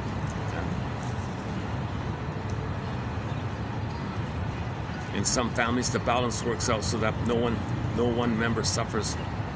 Okay, the next part is about the degree. If it's mild, no big deal. If the kid's put into a mild, if it gets compensated in other ways, it might be okay, but usually it's the other way around. All right. I would define a family as a household in which the behavior of any one person is at all times a function of behavior of all other members. This means that change in behavior of any one person affects all the people in a meaningful way. Okay, this is an old book from the 60s, 50s and 60s, this guy. He's one of the pioneers of family systems therapy, this guy. I don't really know him.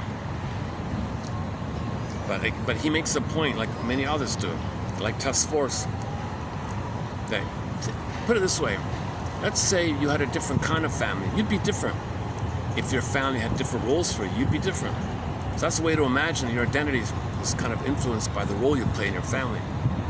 That's family systems theory. Is that it? Oh, okay, that's it.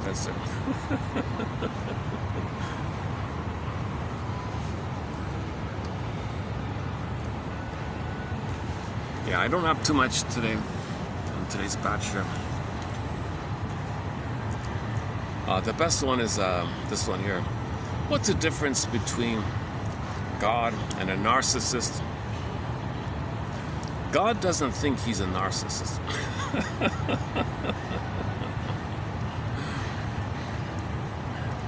Should we do the genie joke again? A psychologist was walking along a Hawaiian beach when he kicked a bottle poking up through the sand. Opening it, he was astonished to see a cloud of smoke and a genie smiling at him. For your kindness, the genie said, I will grant you one wish. psychologist said, "Oh, that's great. Man, thanks. Okay, thanks, Jeannie. I've always wanted a road, a highway, right from Hawaii to California." The genie grimaced, thought for a few minutes and said, "Sorry, man, I can't. No, that's a no-go. I can't do that. Think of all the pilings needed to hold up the highway, and how long these pilings would have to be to reach the bottom of the ocean. Think of all the pavement. You're asking too much, man." Okay, says the psychologist.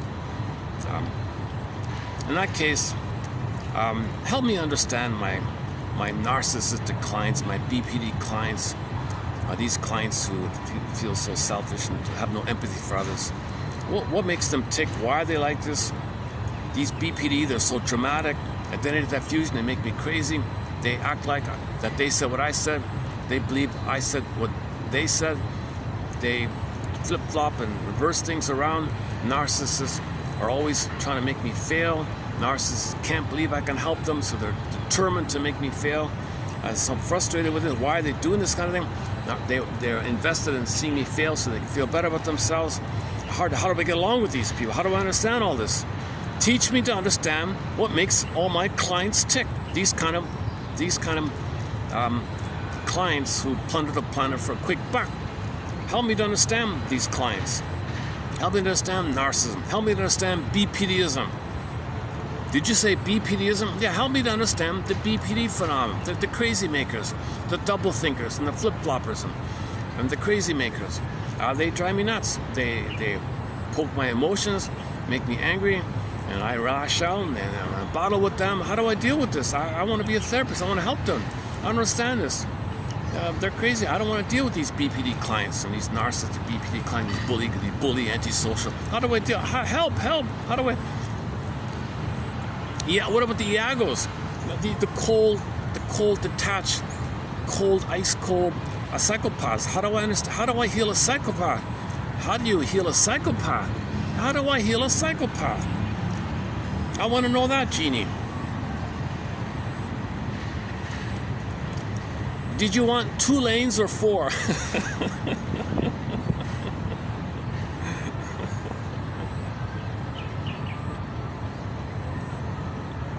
Get 2 therapists are having lunch. Lunch break is over. Back to the mines. Back to the mines. What school of thought do you come from?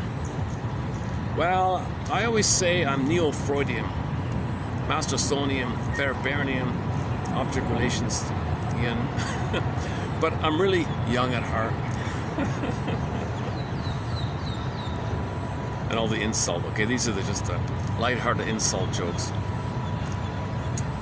This person doesn't have all the chairs at the table.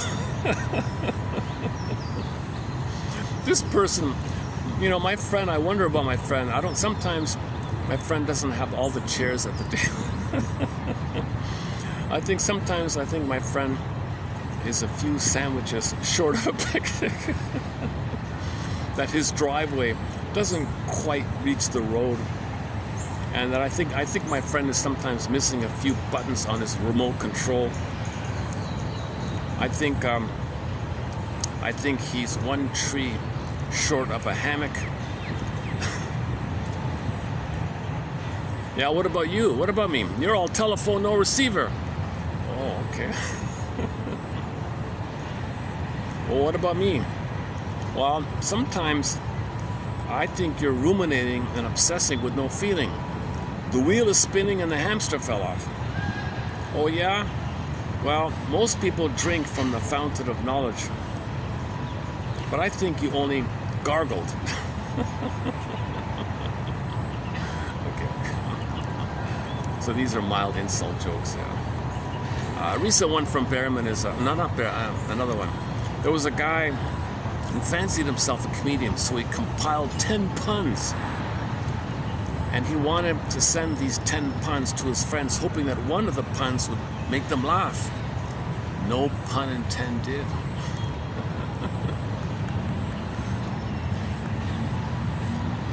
We can all live like nomads. What? Where I nomad at you, you nomad at me. What's 5Q plus 5Q? 10Q? Oh, you're welcome. Okay. Maybe it's the heat. Maybe it's the... I'm being a little silly today. Oh, one more. I missed one here. Oh, this is a heavy one. Are you ready for a heavy one here? Here's a heavy one. This is the heavy one. Oh boy. This guy here said he has a client, a narcissistic, bitter, cynical client. And this client was determined to prove that he was a failure, that the shrink was a failure. That his only purpose in life was to prove and show up him as being a failure. Can't trust. Mother was a failure. Therapist is a failure. I'm sure my mother was a failure. I can't believe. I'm convinced my mother's a failure. You have to be a failure to keep my tie to the mother. She was a failure.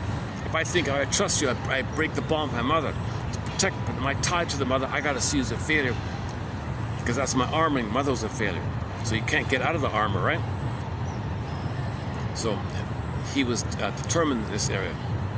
He had prenatal trauma, okay, oral trauma, oral time. Instead of developing feelings of his own,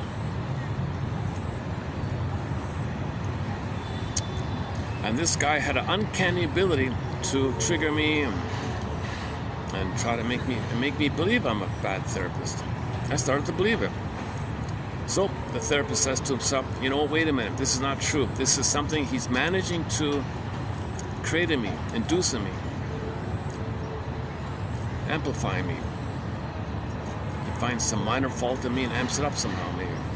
If the therapist is successful in the treatment, the patient usually confesses later that it was their intent to make the sufferer fail. I suspect, however, that many therapists do not acknowledge the induced feelings of failure, but defensively process those feelings, thus promoting the therapeutic failure. So this is a question mark on my end. Is it possible to have this quote-unquote emotional contagion where you actually believe that he felt shame and suddenly you feel his shame? It's not your shame. Can you actually feel someone else's shame and think it's now your shame? That's the induced shame idea. You have your own shame. Can you parse out what belongs to him, what belongs to you? Some therapists pick up the other client's shame and think it's their shame and try to process their shame, thinking it's their shame. It doesn't work. You got to parse out. No, that's your shame. That's on you. Don't put that on me.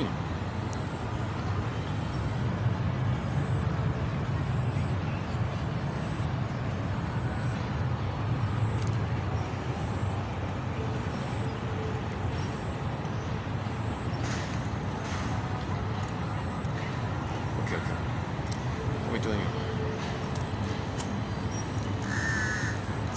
It's funny about time, eh? Yesterday I went for 2.5 hours. It felt quick. Today I feel like I spoke for 3 hours. It's only an hour and a half. It's funny about time. Okay. Oh, it's raining. Oh, it's raining here. Oh, good timing. Oh, okay. Let me get the umbrella.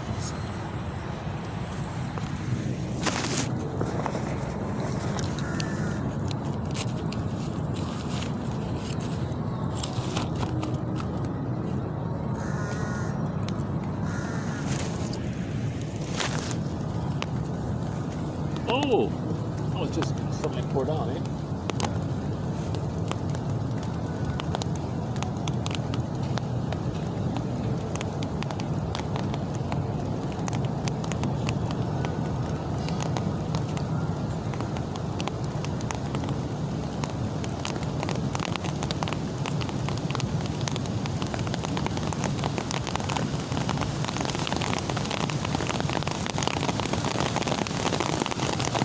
Okay. I'll see you in the next video. Thanks very much. May these quotes promote curiosity, empathy, and understanding. And that'll be your CEU for today. See you in the next video here. My phone can't deal with water, so I gotta really shut it off here. Okay, we'll add more quotes to our various threads here. What's the difference between God and a narcissist? Well, God doesn't think he's a narcissist. Okay, see you next time.